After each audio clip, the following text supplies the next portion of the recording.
Hey, Anthony. With what's happened the last few weeks with this team, um, are there concerns about this could become a mental thing with guys where they start to uh, almost dread getting ahead in games and knowing what's happened? I hope not. That's our goal is to get ahead in the games. Now we just need to finish. That's the only thing this team is focused on. And is it anything? Sometimes you see this in sports where it's just a player is struggling with something, and you almost don't want to talk about it to make it worse. Is there any element of that, or is this something you'll openly talk about with guys, or is it just what I mean, like where you almost don't want to mention it just because it could get worse? It's something that we've talked about, Jeff, and no, we're not afraid to bring it up. I mean, we know that it's a problem. We know that we need to fix it, and we need to do it soon. Okay, thanks. Sure. Michael. Hey, Coach, on Monday, you said you're potentially going to take a more hands-on approach to the defense. And I was just curious, what does that entail exactly? Is that maybe more communication on game days with Gus, or are you physically maybe going to work with the defense a bit more this week? I mean, I'm an offensive coach. That's my expertise, but I'm always involved with defense. So I've never not been involved with the defense. But Gus and I, we would definitely communicate better and be on the same page from here on out. And I wanted to ask about the memo came out that said you guys worked out former defensive back Jalen Watkins. Just curious about how that workout went. No, we haven't worked him out. I believe he's going to be in sometime this week, but we have not worked him out. Oh, okay. Thank you. Pop. Hey, Anthony, do you expect Trey Turner to practice this week? Yes, Trey's going to work his way back in, and we'll see how it goes. And then just as far as moving pieces around, do you expect to move any pieces around in the secondary to try and find a different combination that might work, or are you going to stick with what you have back there? Well, we're going to try to improve what we have right now, but we definitely have some options if things break down. We can move some people around. Cam. Hey, Coach. How's Tremaine Pope doing this week, and should we expect to see him on Sunday? You know what? He's in the protocols right now, and so I really can't speak on that. It's just we'll see how that goes. Well, that takes another guy out of your running game. Do you have a plan to replace him, or have you given that in consideration at this point? No, absolutely. We look at our practice squad and we look to bring someone else up if he can't play. Bosa as well. Is Bosa in the protocol? Yes, he is. Okay, Coach. That's what I need to know. Thank you. Okay. Gilbert.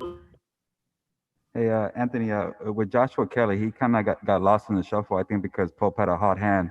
But how do you think Kelly has been doing these past few weeks? Kelly's a young man. He's still learning this game, and he's doing just fine. It's just that he put a couple balls on the ground, and I thought he started running a little timid. But, he's got to get over that and then get back to running like Josh ran in training camp in the first couple of weeks. But I have no doubt he will work through this. He'll get it done. And, he's a heck of a running back. You mentioned being timid. Do you think that goes back to the fumbles he had earlier this year? Most likely, yes. How can a running back get over that mental burden? Well, Josh was a young man that cares a lot. And when we talk about turnovers and not having them, and when he has one, he takes it to heart. And, sometimes you can care too much, because it can linger. And so I just want him to, he'll come to that time where he'll get over it at his own time. It's not something that you can rush. And, and I think each week he'll get better and he'll be a Joshua that he was at the beginning of the season. But right now, we got some guys that are stepping up, and I'm going to give everybody equal opportunity. And that was going to be my next question. As coaches for you and Shane, how do you kind of balance that out with trying to get them out of this funk, but also, split the carries around? Well, I never said he was in a funk, so please don't put words in my mouth. I just said some other guys were stepping up, and, he was running a little timid there for a little bit, but I'm not saying he's in a funk. This young man has a great spirit about him, and he's a competitor, and we will use him this week. Thank you, Anthony. Sure. Chris Airy. Coach, if you don't mind, I just want to shift gears to, it's Salute the Service Week, and I know the respect you have for the military. I just want to ask you about Cole Christensen. I know he hasn't played, But what does it mean to have somebody with his leadership background and just his background in general as part of the organization? Coach done an outstanding job for a young man that's on our practice squad, and being a rookie, you can see his leadership intangibles, his work ethic. It speaks for itself. His teammates respect the heck out of him. At some point in time, he may get an opportunity to get flexed up and play. So he's doing a heck of a job of getting himself ready. And then one other guy who's been a part of your organization for a long time, James Collins, working with the athletic trainers. James' background in the Navy, again, just having somebody as part of the organization that has the service that James has as well. Yeah, a lot of respect for James. James was in the Navy, did a heck of a job serving our country. I've known him for all of my professional career. He was a trainer in Denver when I was a player there. And so we have a great relationship, and just a lot of love and respect for that man. Thanks, Coach. Appreciate you. Sure. Joe. Anthony, if Pope can't go, would Bradwell be called up to the active roster, or would you have other options? Well, it depends. I love what Bradwell is doing in practice. We used a couple of flexes to bring him up already. I can't say that there's going to be a spot available on the active roster, maybe another need. But Kalen, he's a young man that's on the practice squad that he has some game experience. We could bring him up. But I like what Bradwell's doing, though. I love to get him up at some point and let him show what he can do in games. Okay, and then I know they won't play this week, but just how are Eckler and Chris Harris progressing? They're progressing just fine. Like I said, I never put a timetable on these deals, but when I talk to these guys every day, the rehabs are on schedule, and they're doing good. Okay, and then I know you guys ran for a lot of yards last week, but so did Oakland, especially in the second half and putting away that game in Cleveland. What sticks out to you about their backs and their rushing attack? They have a big offensive line, and they move people, and they lean on you. And I know John, people think John's a passing guru, but John will run the football 50 times if you let him. And so we're definitely going to have to figure out a way to stop his rushing attack, because the run action pass off of that is pretty good. But it starts with that rushing attack. Okay, thanks. Sure. Back to Pop. Hey, Anthony, just with Kenneth Murray, I know you guys, want him entrenched at that Mike spot. And Gus said recently that, you're sort of grooming him into that like Bobby Wagner, Fred Warner type role as this, linebacker can drop into coverage, tackle sideline to sideline.